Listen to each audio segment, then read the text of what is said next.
Flayn! There you are. I've been looking everywhere for you. You worry too much, brother. I think a kidnapping is good cause for concern. I was so worried about you I nearly fainted. Had that not happened, I would have never been allowed to join the professor's class. Even from something so dire, some good did come of it. That is a dangerous attitude. This world is full of peril. You must be more vigilant. Please understand, I allowed you to enroll here only because I thought it best for your safety. I am very much aware of that. You wanted to speak to me of something? Yes, my dear little sister. You are kind beyond all measure, and you are the very picture of innocence.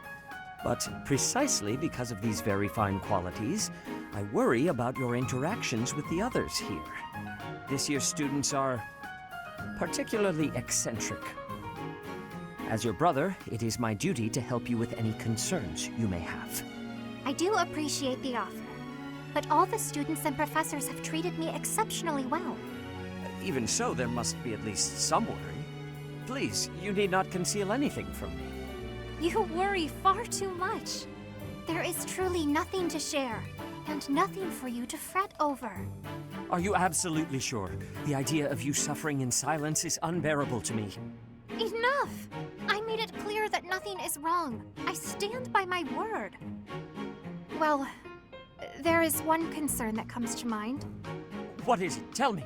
I will help however I can. There is a certain somebody who seems determined to get in the way of my friendships with my classmates. What? That's horrible. Fear not. I will handle this scoundrel for you. Just tell me his name. It is you, brother. Now then, I must be on my way.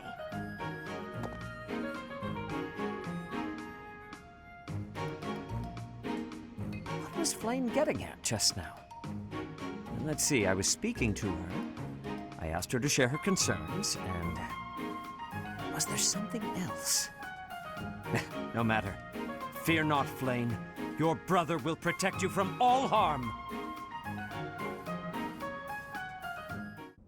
Brother! Flayn, is something the matter? I thought I made it clear that I do not want you meddling in the affairs of me and my friends. I am not quite sure what you are referring to, but I promise you I would never try to stand in your way. It has come to my attention that you have been running about asking people what they think of me. Asking everyone! Well, of course I have. It took me quite some time. But for you, it was well worth the effort. I was able to confirm that you are getting along well with everyone. It was very reassuring. I cannot emphasize enough how embarrassed I was when I found out. And you have caused such a stir for those whom you questioned. Why, one person even said he feared for his life when you cornered him in the dining hall. The dining hall? Ah, I know the fellow you are referring to. Yes, I've seen the way he looks at you. I recognized in an instant that he had impure feelings for you. As your brother, I took it upon myself to test his resolve. I merely asked him if he was prepared to lay his life on the line for my beloved sister. He is nothing more than a friend. Kindly keep out of my social business in the future. I am happy to see that you are making friends, but you should weigh your options more carefully. Who I befriend is absolutely none of your business. Do you know what they call people like you? Overprotective meddlers. I am no longer a child. Are you incapable of trusting me, even a little? Of course I trust you, but as an elder brother, I have a certain responsibility. As my brother? Obviously.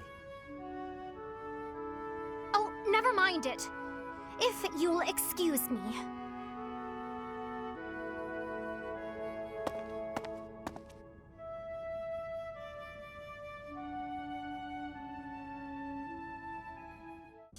Flayn.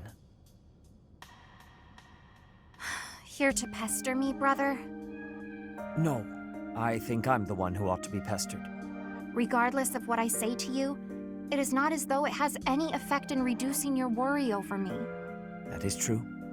No matter where you are, and no matter what you're doing, I will always worry.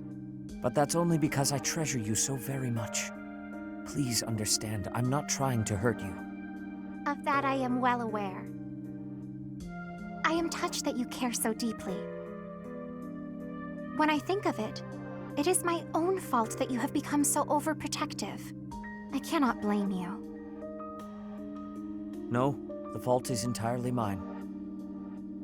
You were still so young. I placed far too much strain on you, and our lack of resources was no excuse. Worse, I failed to watch you during the battle. Your mother, too. We lost her because of me. Afterward, it broke my heart to see how much you would need to rest just to survive. I swore that I would dedicate every moment remaining in my life to your protection.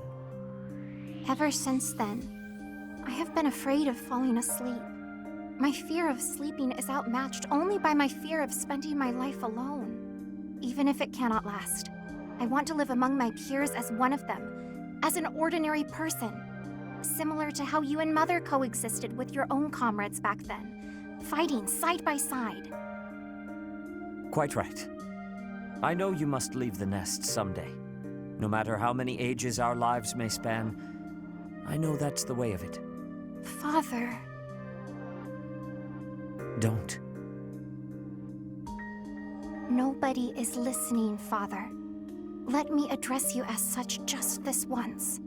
I have valued the quiet days you and I have spent alone together, but I am no longer a child. Just as you and Mother met one another, and eventually I was brought into the world, I know. Please, no more. No matter what happens, you are my daughter. It gives me great joy to see you grow. But please, at least until this war is over, let me continue to worry. You're the most precious person in my life. I can't bear the thought of losing you. It seems I have no choice in the matter. I shall allow you to worry about me enough for yourself and Mother both. But only that much and no more, my dear Father Keyhole. Thank you, Seteth Flayn.